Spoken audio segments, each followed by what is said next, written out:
News Channel 5 at 6. It's a problem we hear time and time again. Overcrowded jails with too many inmates and too little space. But in Davidson County, officials say the exact opposite is true. Yeah, in fact, they have so much space, extra space, they say they're now renting it out. New at 6, News Channel 5's Kim Gebbia tells us what's behind it. Well, Vicki, this is not a sudden dip, and that is coming from Sheriff Darren Hall himself. Arrests have been steadily declining for the past 4 years, the same time they started that controversial 287G program.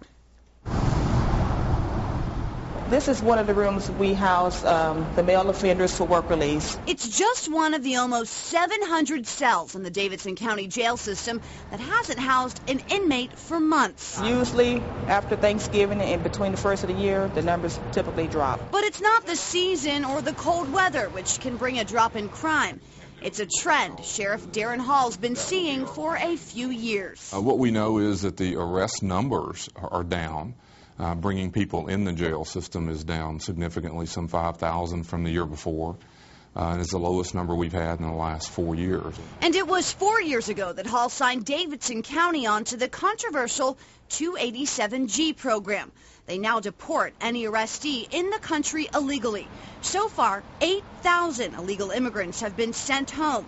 Hall says many of them would end up back in one of these now empty cells. What happens is you've taken 8,000 people out of the arrest pool who had, by the way, the first year we did the program, the majority of them had been arrested more than one time. So they were likely to reoffend. It cost Davidson County taxpayers around $65 a day to house one single inmate.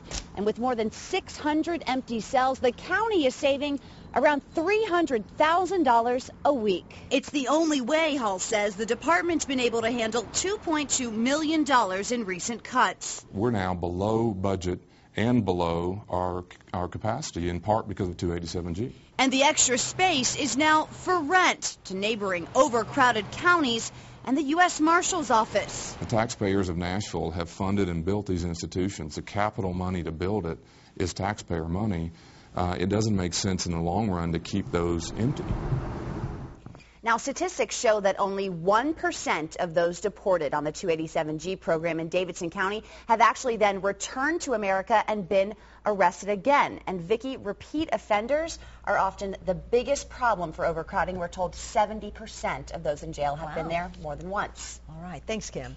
Now, the 287G program has been in effect in Davidson County since April 2007.